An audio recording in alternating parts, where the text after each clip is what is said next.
Oh, no worries. I'll start over. Let's start again. Go ahead, Deb. Thank you. Good morning, Council. For the record, my name is Devin Rostfer, and I am the Clean Water Division Manager, and I'm excited to be here today to provide you with an update on the Clean Water Division's rate study. And I'm joined here today by my colleagues. Good morning, Council. Jeff Schnabel, for the record, Clean Water Division Infrastructure Manager. Great. Next slide.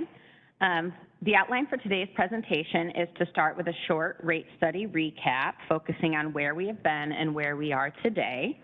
I will also take this work session as an opportunity to walk you through the recent survey Clean Water Division launched regarding clean water services, and where I would like to actually spend most of the time today is hearing from Council about what clean water services are most important to you to help shape the future trajectory of the Clean Water Division's work and the services that we provide to the community going forward.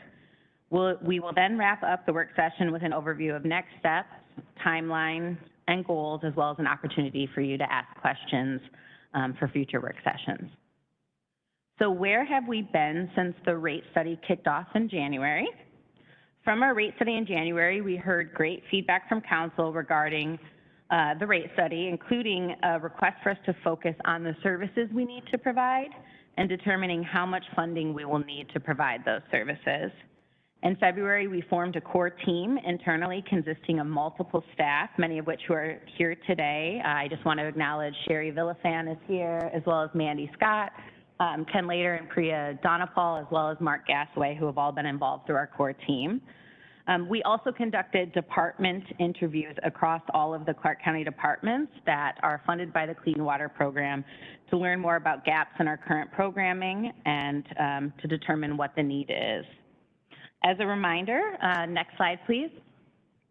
Why we are focusing on the rate study now, the Clean Water Division has a significant funding need due to our program's expenses and costs to provide services surpassing our current revenues. Without change, our program could face fund balance depletion as early as 2028. And as all of you are likely aware from our first work session, the last time our division had a fee increase was in 2015, and our program has only had one increase since 2000. Additionally, the county is growing, and with growth, we are currently experiencing an approximately 8% annual increase in the number of facilities, or approximately 160 new facilities annually that we are responsible for inspecting, maintaining, and repairing in perpetuity. In addition to growth, Clean Water anticipates that additional funding is needed to support implementation of new stormwater permit requirements that come into effect from the Department of Ecology in July of 2024 to be implemented through June of 2029. We also have growing operations and maintenance costs, and we have a desire to build a new pipe asset management program, which we talked a little bit about at our last work session, as well as a comprehensive lake management program, and also increase our education outreach services, but again, currently have no dedicated funding for these services. In addition to looking at our own services that we provide, Clean Water has been assessing the needs across all the departments that we have service agreements with. So this figure we showed also in January. And just to remind you, these service agreements exist to help support funding for activities that are necessary to achieve stormwater permit compliance. So currently, Clean Water Division provides funding for roads and operations to complete infrastructure maintenance and repair activities, and to implement services such as street sweeping and catch basin cleaning. We also pay for engineering and construction services, which help fund inspections, construction stormwater services, and also engineering and design work to achieve stormwater project delivery. And within community development, Clean Water supports development engineering review and code enforcement. And we also support program efforts within parks to acquire legacy lands and to implement vegetation management. And finally, also we support the community engagement and inclusion team, which isn't shown here, but I wanted to make sure that that support was acknowledged. Which really leads us to where we are today, a focus on services. And I'm going to provide you with an overview of what we've learned about our current clean water services and where our program is facing some challenges, deficiencies, and risks within the services that we provide. So what have we learned? Next slide. I will start with an overview of inspections, operations, and maintenance. So today, the Clean Water Division is responsible for approximately 2,000 public facilities, which are made up of over 50,000 unique assets. That was something new to me. I didn't realize that one facility could have multiple assets. So really, it's 50,000 unique assets that we're responsible for taking care of, that have a total combined replacement value of around $220 million as of 2018, which is likely much higher today. We're still working on getting those numbers put together for the current replacement value.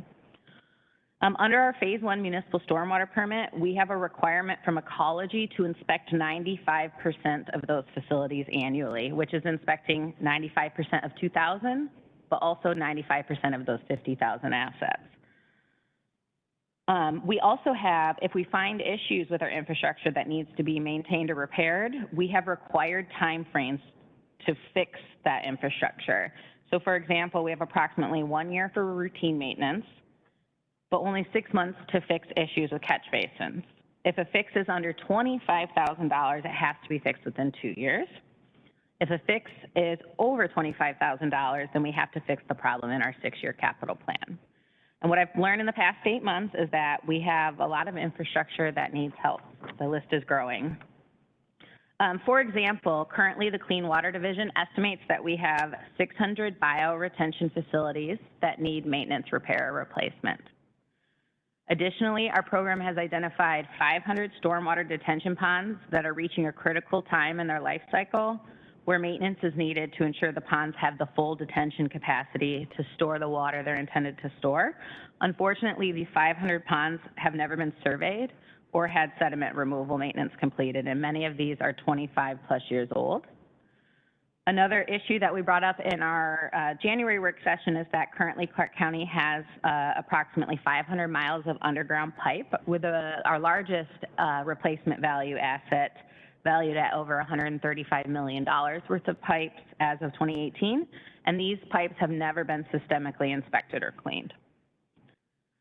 The Clean Water Division also currently owns 96 parcels, 95% of which have been deemed undevelopable, that receive no proactive maintenance or weed management. And finally, we have an estimated 1,600 dry wells, also known as underground injection control wells, or UICs, that function to manage stormwater that currently have no program in place for ongoing inspections and maintenance.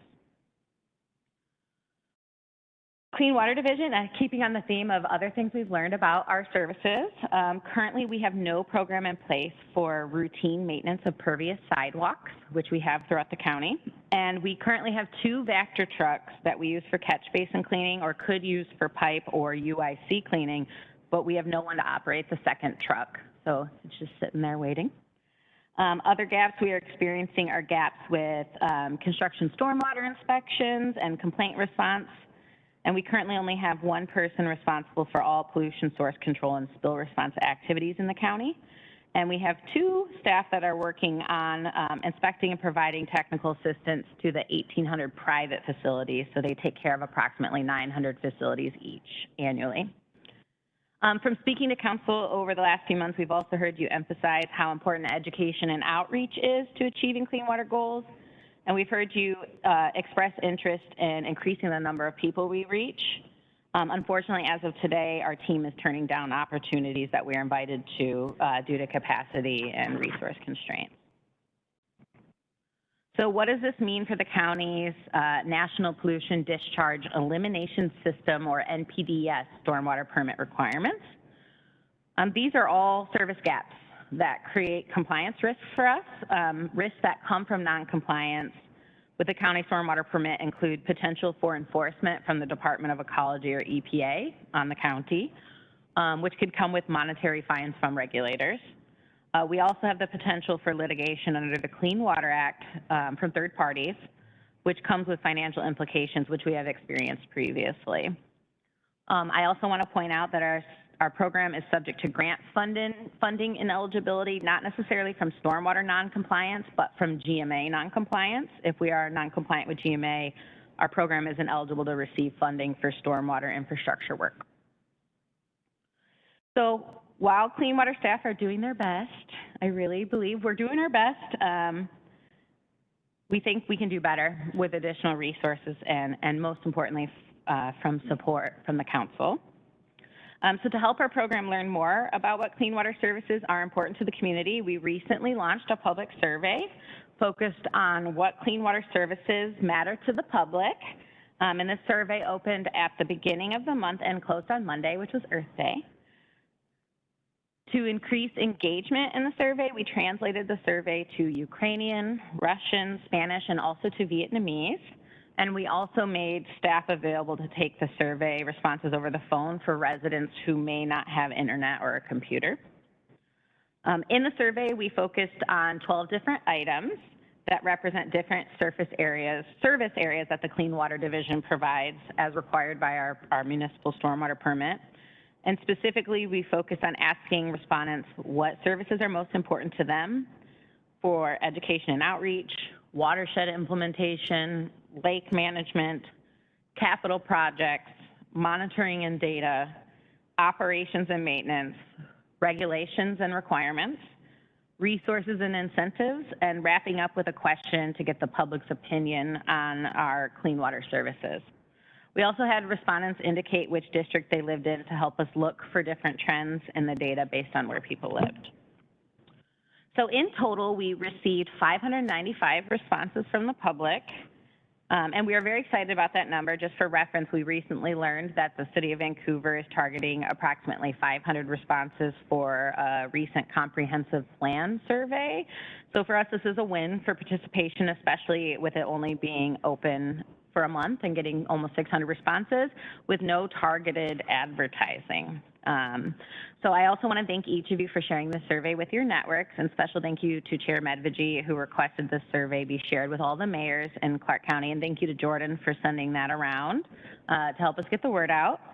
And now I'm going to walk you through what we heard from the public, and I also wanted to acknowledge that we attached a copy of the survey report with the documents for today's work session, if you want to follow along. But also this morning, I apologize it came in late, we sent out a copy of the survey results broken down by council district. I know you probably haven't had a chance to take a look at those yet, but they should be in your inbox. And we wanted to make that information available so you can take a look at what people care about most in your respective districts. So for our first survey question, we asked the public, how important are clean water services? Really just to get the pulse from respondents around values for clean water. And what we learned is that 88% of the survey respondents believe clean water services are very important within Clark County. We would agree. Next slide. Next, we asked the public, why are rivers and lakes important to you? And what we learned from this question is that people care about clean water for different reasons, with the top reason being for fish and wildlife habitat that rivers and lakes provide, with 81% of survey respondents selecting that option, followed by an appreciation for hiking near water resources and the aesthetic value they provide. And then another one I wanted to call attention to that fell right in the middle is that water is important for the ecosystem services it provides to the community, specifically for businesses and for agriculture. You will notice as I walk through these slides, there are green bars and orange bars. The orange bars represent where we had over 50% of the survey respondents select that option, which I'll really focus my overview on today. So moving into education and outreach, we asked the public which education outreach services were most important to them. And what we heard is that the top response was that 58% of respondents believe that K through 12 education is most important, followed by more opportunities for the community to provide input on clean water projects and programs, which we're working on. Other activities with more than 50% of respondents selecting include county-hosted volunteer events, as well as workshops focused on clean water topics. Next slide. To hear from what the public thought was most important for lake management actions, to really focus on the watershed lake management actions to help address non-point source pollution that runs off into lakes. Survey respondents indicated that services to reduce pollution from fertilizers, pesticides, or other lawn care activities is the most important clean water activity, followed by services to reduce stormwater pollution, livestock manure, septic systems, and then lastly, pet waste. From a lake treatment perspective, we asked the public what they thought was the most important service that we could provide for in-lake management. And what we heard from the public was surprising. Approximately 77% of respondents indicated that they are interested in implementing nature-based projects that improve water quality and fish and wildlife habitat compared to other treatment activities for the water column and sediments, which ranked lower, still not very low, just under 50%. The second top priority is to continue managing aquatic invasive species such as milfoil and Vancouver Lake, followed by implementing water quality treatment at beaches or recreational areas, which is what we plan to do as a pilot this summer with the one-time funding from Ecology. Next slide. From a capital program perspective, this question asked the public what stormwater capital projects or construction projects, things that we build, are most important to you. And what was interesting about this question is that survey respondents had the option to skip questions if they didn't want to answer. And this was the only question that nobody skipped. So we were also surprised to see that 65% of the respondents indicated that restoring natural wetlands and floodplain areas is their top priority for stormwater, which reinforces the importance of our current Heritage Farm flagship wetland restoration project. 64% indicated that they also want to see stormwater projects that function to reduce nutrient pollution in lakes, which we would agree. On the monitoring side of our program, we asked the public what water quality data and information is most important. And what we learned is that 69% of the respondents said they believe that data to identify and address sources of river and lake pollution is most important to them, followed by 67% indicating they would like to see us continue to support our stream health monitoring and rivers and streams that provide data on water quality. And we also heard that 59% of the respondents indicate they would like more information about emerging stormwater contaminants of concern, followed by 52% indicating they believe more data and information on lakes is important. On the operation and maintenance side of our program, which is an area that we believe we have the most need right now, 78% of respondents indicated that maintenance and repair of aging stormwater infrastructure before it fails or malfunctions is the most important clean water service we can provide, and we agree. This is followed by 66% of respondents appreciating street sweeping programs. I know I get excited when the street sweeper goes by, and we do expect that this service will need to increase due to regulatory requirements that come in 2027. And then the third highest activity was maintenance of vegetation in local stormwater facilities such as ponds, swales, or rain gardens that may be publicly owned or privately owned by HOAs or business owners. And one of my favorite topics to talk about are the regulations and requirements. We asked survey respondents which regulations and requirements are most important to them, and what we heard is that over 50% of respondents believe the following 4 items are most important. 1, completion of site visits, inspections, and enforcement at regulated facilities, such as industrial facilities and sand and gravel operations, which fall under NPDES program requirements. Number 2 was completion of water quality monitoring at sites with alleged discharges of pollution to confirm violations and help create cases for enforcement. Number 3 was additional resources for county agencies to respond to environmental complaints and enforcement issues, followed by number 4, resources to help builders and contractors with construction stormwater compliance, such as implementing certified erosion and sediment control practices. All of these activities are regulated by Ecology, and we believe that these are all areas where we have room for improvement. So to wrap up the survey, we asked the public what resources, incentives, or rebates would be helpful, and what we heard is respondents want resources to plant trees and restore habitat on their properties, followed by resources to address stormwater issues at home. We did ask the question, knowing Councilor Young, that you were asking about incentive programs, which we still have time to discuss, that only 44% indicated they were interested in incentives to help reduce their clean water fees. And lastly, the hardest but probably the most important question we asked is, what is your current opinion of Clark County's ability to protect clean water? And what we learned is that 88% suggest that improvement is needed. Oops, sorry, 84. While this is a bit of a tough one to swallow, I want to reiterate that our division has been doing the best we can with the limited resources and funding we have had. But we're also excited to implement improvements that many of the staff, like Jeff, have been wanting to implement for years. And we sincerely hope that this council will help us make those essential improvements that will have a legacy impact on Clark County's clean water into the future. And again, these results have been broken down by district, so you can see what your voters said was most important to them.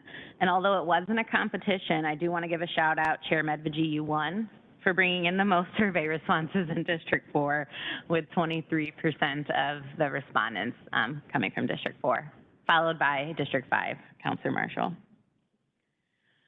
So now that we have walked through our overview of clean water services and what the survey respondents believe are the most important, we want to spend the rest of the time having a discussion with council to hear what clean water services are most important to you.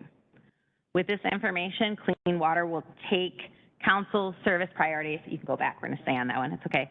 With this information, we will take council's input back to our drawing boards to begin to develop those cost estimates for the different services that you care most about, and we'll bring those cost estimates to our next work session on May 22nd. So thank you in advance for sharing your thoughts on what clean water services are most important to you, and with that, I will hand it over to council for discussion or questions. Thanks. So a couple overarching comments. We didn't hear from Jeff, and we know you're... He's here to answer the hard questions. Moral support. So commenting last on what you just presented, you know, whoever responded, I think it's somewhat self-selecting. It was. These are people who are educated on the issues with our watershed and clean water, because literally every response was dead on. These are, you know, we may, and you may, as experts, prioritize, well, this one really should have been higher because it has a higher impact. But other than that, I mean, these are really educated and concerned people. Rightly so. There isn't a thing that you presented that I would say, oh, that's not true. It's all true. So, and then, you know, related to my next comment, what an enormous task, and you've done a great job of capturing that the executive branch has, that Public Works has, that the Clean Water Division specifically has. What a wide portfolio have. It's all interrelated. It's all complicated. So relating back to your last question, it's all important. I mean, you know that because I've been working with you so strongly, even before you joined our county, on our watershed issues and on our lake issues, because that's where it's most evident and collectively visible to the public and impacts recreation and fish and wildlife, you name it. It's all important. And you're doing great work and making great progress. Providing the right resources against the right priorities, that's the trick with limited public funds. And we've got great partners, and you've helped in that personally as well with ecology and DNR, RCO, you name it, Fish and Wildlife. We have great partners at the state level. So one priority, obviously, is to focus on everything that we are focusing on. I do have to point one thing out because, you know, I'm still concerned, and I've raised it from time to time, on manure management, our septic system, our enforcement of inspections and ensuring, I mean, it's too late when you find out they've failed. And then working with our cities, whatever leverage we have. You know, failed biosystems should not exist in our county. And if it's outside of our jurisdiction, we need to figure out the way to leverage because it's impacting our stormwater runoff permit ultimately. So, you know, that's kind of a legal issue, but it's also a collaborative issue. How do we work with our cities to ensure they're enforcing all of their permits with upgrades? But you did a great job of showing the enormity of the task and the challenge with finding all the resources. So I'm going to go ahead and turn it over to other counselors. Yes, I like the Chair. idea of incentives. Oh, go ahead, Karen. I would like to, and thank you very much for the division that you had by district. That was really very informative, and we actually get very few studies back that do divide it up by district, and that was super informative. And I'm speaking not just of the results of where people live, but of their opinions within that district. I would also like to highlight that 78% of your respondents said aging infrastructure was of such importance to them. And I concur with that, having seen some of the things that happen in other states that are really quite disastrous that have occurred because of aging infrastructure. And I can't help but couple that, excuse me, frog in the throat, with the mention that you made earlier of highlighting the things that for which you do not have ongoing inspection. And that was things like pipes and not having the ongoing inspection there. And given that aging infrastructure is the most important factor, kind of coupling those things together, I think that points to a strategic direction for the future that would be very important to me and very important to your respondents. So that's my primary input, and it's a pricey one at that, because of all of the areas that we have there, the infrastructure is costly. Thank you for those comments. And I'm wondering, Jeff, if you might be able to explain a little bit about the uniqueness of pipes and them really being a recommended non-regulatory asset. Sure. If I get that on? Yep. Yeah, it's great to hear, Counselor, your thoughts on the pipe system, and it has been something that we've been having growing concern about for years because that system is aging. We don't know a lot about it. We haven't really had a systematic, as Devin mentioned, way of going in and looking at these things and prioritizing them for kind of replacement or refurbishment. So we're very interested in kind of making some inroads on that end of the world. The reason, or one of the reasons that we don't have that type of a program is that it's kind of surprising actually, but pipe maintenance is not one of the things that we are required to do under our stormwater permit. So we are required, as Devin was talking about, most of our treatment and flow control type of infrastructure assets, we do have those requirements.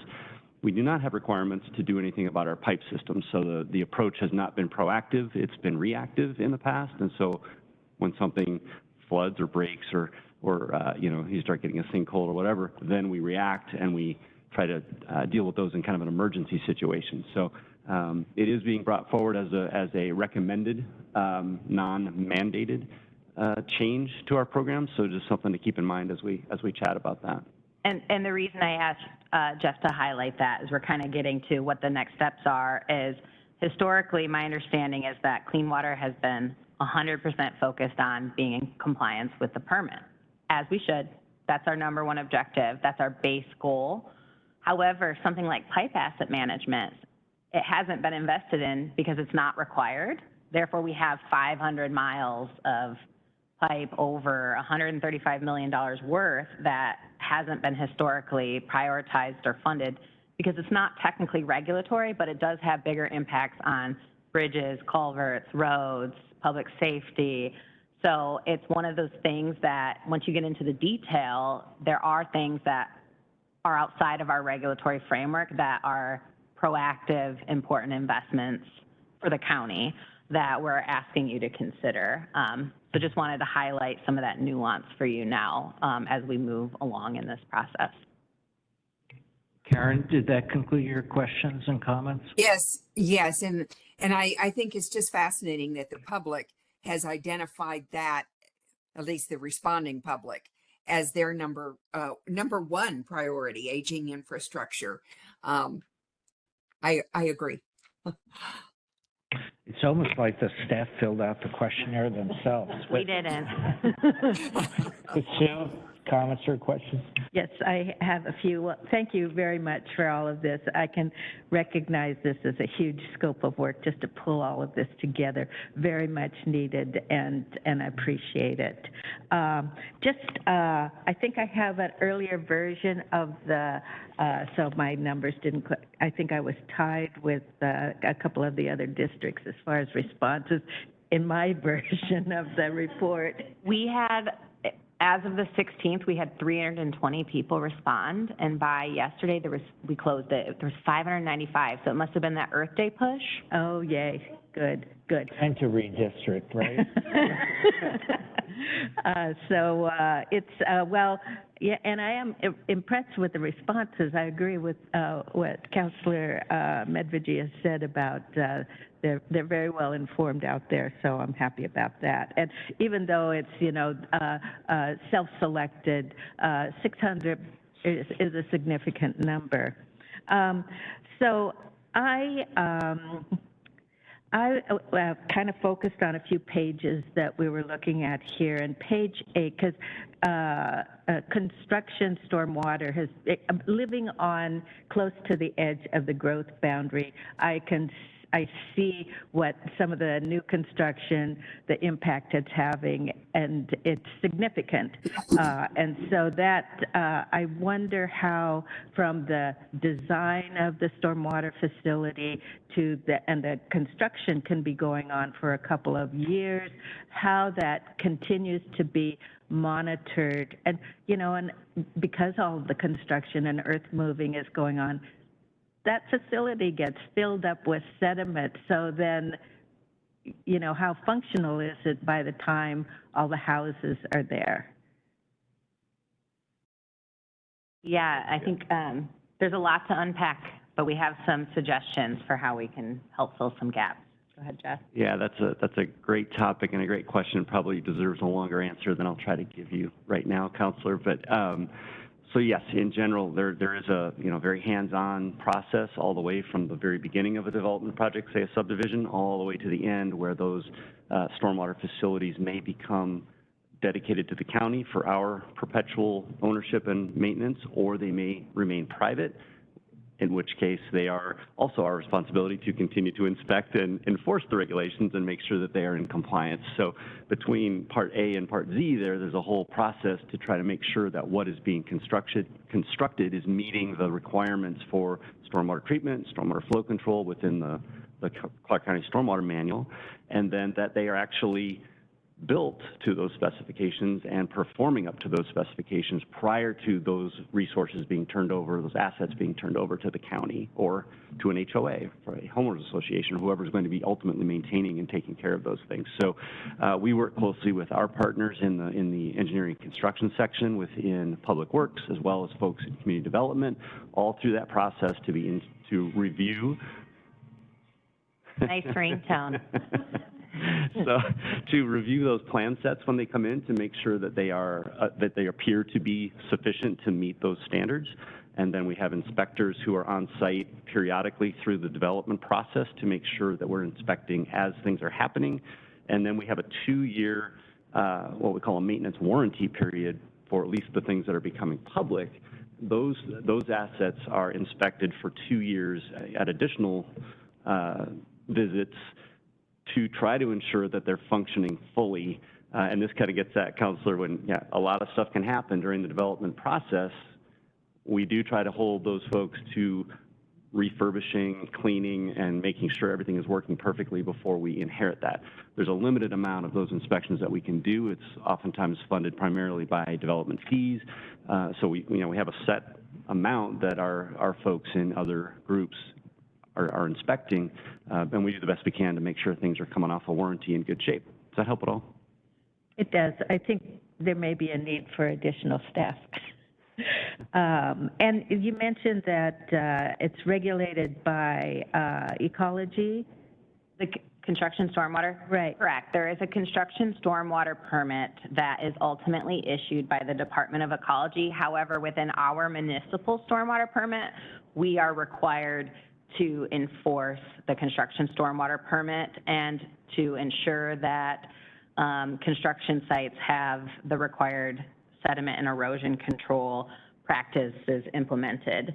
And one of the things that Jeff, as he outlined our system, we are within our rate study looking at ways that we can increase the boots on the ground and the frequency that people are out looking at sites so that we can provide better technical assistance if something's going wrong, because that's always the goal, right, is to help people comply, not to write them tickets, but to help and to make sure that we're getting the best infrastructure possible at the end of the day. And so we are looking at ways that we can shift some of our service agreements and build capacity within our own team, because through our service agreement process, we rely a lot on community development and we rely a lot on engineering and construction to help us with those things. But we are also looking at how can we improve the feedback loops and just the training, even just to make sure that we are providing the best service and getting the best infrastructure out at the end. But that was my concern, that there's multiple people involved with it and that the follow-through is there. And then the other two pages that were of interest to me are 10 and 11, inspections, operations, and maintenance. And just looking at the amount of infrastructure that we're responsible for, and that there hasn't really been an increase to keep pace with all of this infrastructure, and knowing that there's a lot of development that's underway and will continue. Just looking at this from a system, that the most expensive and most costly is being reactive when something fails, to fix it then, and that we really need to position ourselves to be in a more proactive, preventative stance. So I'd be very supportive of really doing what we can to bring the, monitor and maintenance that's needed, because it looks to me that things are just pretty much overdue because we haven't had the resources to pay attention to it. So I wouldn't want us to be in this position again going forward. So I don't know how we, index the fees or whatever. So it isn't that we have wait, and then it seems like we have a monumental task in front of us. Just looking at my notes here, see if I have anything else. I think, related to, one thing that's come up related to Fish and Wildlife is the 6 PPD and the tires. And I don't know if the street sweepers are able to address some of that. This is the a component in tires and the rubber that's, directly they've found killing salmon in the stream. So do you have any thoughts on that? I can share a few. 6 PPDQ is definitely something that our team is tracking. And so Councilor Marshall mentioned it is a chemical that's produced from tires breaking down. So the main source of 6 PPDQ is all of us, because we all drive, and it's our road systems. And what we're seeing, what the studies are showing is that sweeping is always that first line of defense, because it binds to sediment, and sediment is, removing sediment from the roads is why we sweep. We also clean catch basins to get that sediment out of catch basins. Additionally, they're studying a lot around bioretention and how can you have amended soils to help lock that 6 PPDQ so it doesn't get into streams. So right now, from a regulatory perspective, we don't see anything specific about 6 PPDQ between now and 2029, but the amount of research and discussion happening at the state and national levels around this topic, we expect that there could be some sort of regulatory requirement that hits us in 2029 where we either have to monitor it or treat for it. And what treating for it would look like would be more sweeping, more catch basin cleaning, more bioretention to try to capture that sediment that doesn't get picked up through sweeping. But the science, they're still working on a lot around connecting the science to management actions. And it's something that our monitoring team is tracking now. We haven't started collecting any data at this time, but we are getting ourselves up to speed and anticipating that that will be a specific pollutant that we're asked to control soon. Thanks for that. And I would agree that if we're just looking at just meeting the regulatory requirements is not really enough to maintain the system that we have. So I appreciate that. So thanks for everything. Thank you. Although going beyond regulatory requirements is something this council has fought against, so we'll be very careful about that area. Glenn, you had some comments? Yes, thank you for the presentation. I appreciate it. I just want to say I love hearing from your team because it's very clear to me that you guys aren't just doing your job, but that you care about what you do. So I love having reports from you. And I'm very data-driven, and I love to make decisions based on data, and I feel like we've got some really quality data here, and I appreciate that. Couple things that I wanted to ask, I wanted to get a little bit of clarification behind some of the things that you mentioned. One is that we have the, I want to call it a vacuum truck. I don't know if that's correctly said or not. Vactor, okay. So we have two, but we only have one person to operate that. Is that a result of not being able to acquire staff to run it, or is it a budget constraint that's leading to that? I see those things as linked, and Yeah. Go ahead. Go for it. You know more about that program than I do. Yeah. Back on? Yep. I keep turning it off and on. So, yeah, I do think they're linked. You know, it's not that there are no folks out there who are trained and capable of operating that machinery. There are. I don't think there's been a great push to backfill that particular position out at operations. Part of the benefit of having that Vactor machine out there is these are very sophisticated pieces of equipment that have a lot of downtime. And so having that piece of equipment, even without full-time operator for it, is beneficial. And so that's one of the reasons that piece is there. So that we don't have downtime, because we can't afford really to have very much downtime with the, 13,000 I think we're up to now on the catch basins. And so those are primarily used for that work. The Vactor machines are also used, or will be used, if we do move forward with some pipe inspection work.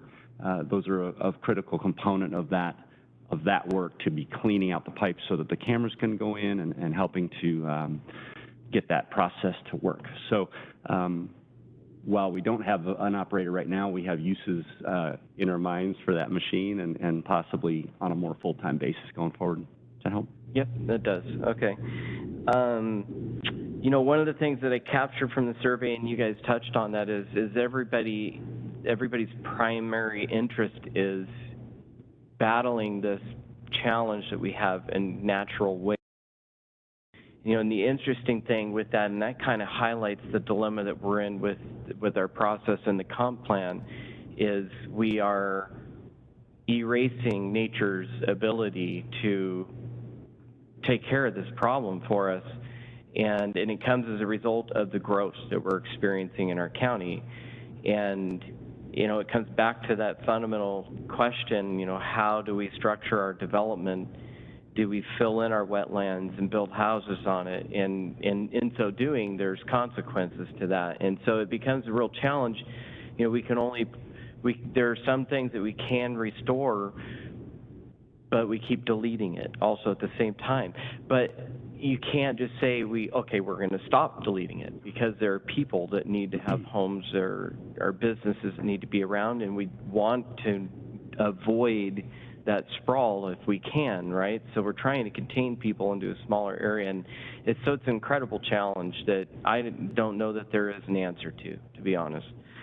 I was curious, so on the survey, it stops at page 34, but it says there's 46 pages, so was there part of it that we didn't get?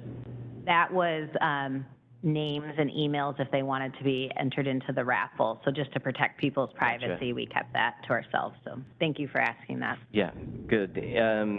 Fully supportive of being proactive with the pipe inspection. It's something that, I mean, you probably, when you first start laying pipe, you're not going to worry about it for a while. I mean, there's obviously a life expectancy before you start to have problems, but definitely we should get ahead of it rather than tackling from behind.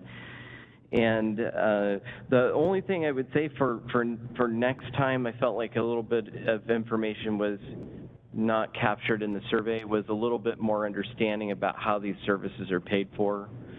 You know, the question about incentives, I appreciate that question, but if people, I think in general, people, if you ask people on the street, probably more than 5 out of 10 would have no clue how these services are paid for. So when you ask them a question about incentives, they don't really comprehend what that means, and people might often associate it as like incentives to the development industry or something like that. So just a little bit more information on that would have been helpful, because I think that people really do react to incentives, and it's better to incentivize than to punish.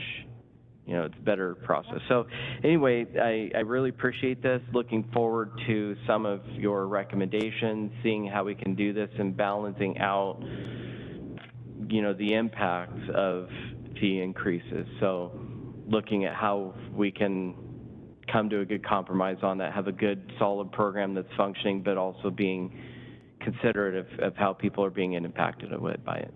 Thank you. So one last final thought, kind of touching on your original question, what priorities do we have?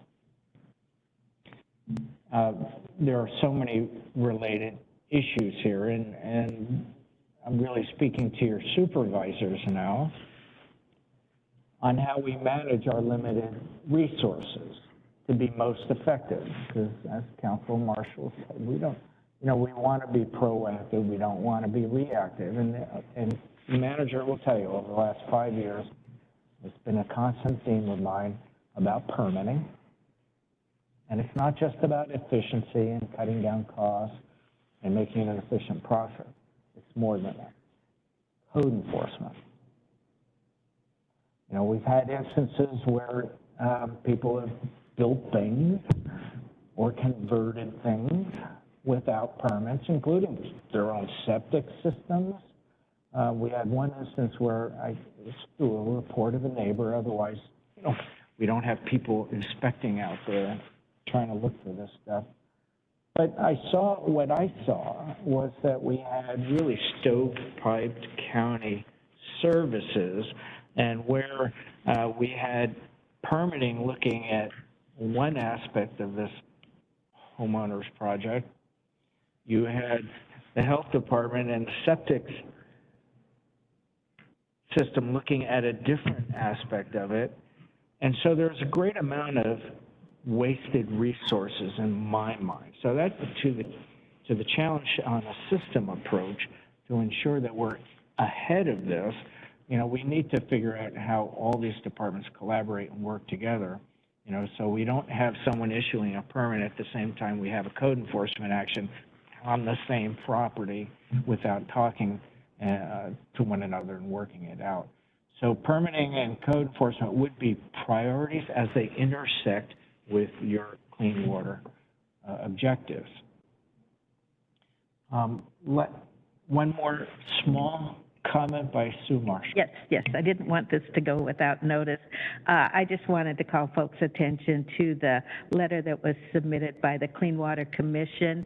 They have prioritized what they think is most important related to clean water, and there is some significant expertise on that Clean Water Commission, and really all of the commissions and advisory groups play an essential role in informing our decisions. So please extend thanks to them for their work on this. They've been a great collaborator, especially on our lakes and all the expertise they bring.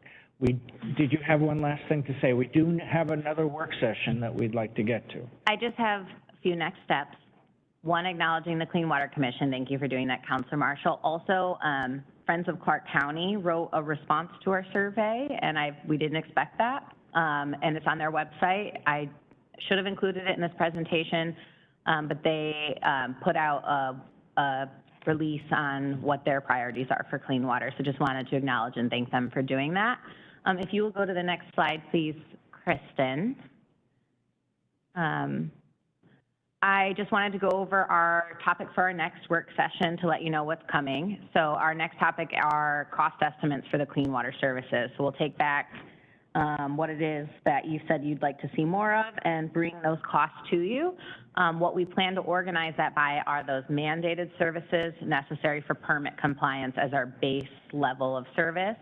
Then we'll have a package of recommended services, which are those proactive investments that aren't regulatory, like pipe management, but are proactive.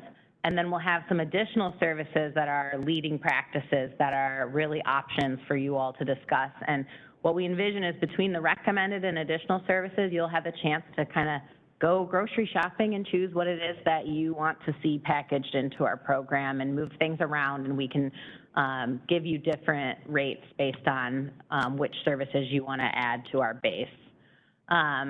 Next slide. June 26th is when we hope to bring those draft rate estimates to you to achieve the cost recovery for the clean water services. Again, packaged as the cost for mandated, the cost for mandated plus recommended, the cost for mandated plus recommended and additional, and how that will affect ratepayers. And we can, again, move things around and take a look and make some real-time decisions.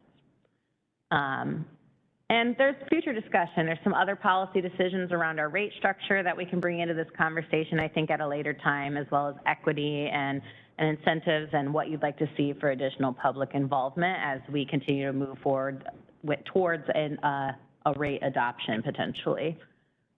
And just a reminder, our goal is to have a final rate adopted in August of 2024, if we're able to get there, to give us enough time to incorporate that change into our 2025 budget adopt, which is anticipated for December. So we're working on both of those things at once, and any new potential stormwater rate change would be implemented in February of 2025.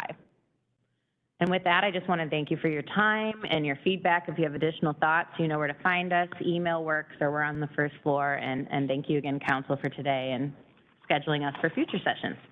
Thank you once again for all the very important work that you're doing, if not the most important work, right behind public safety. Thank you. So we do have Workforce Southwest Washington, or IBR, study presentation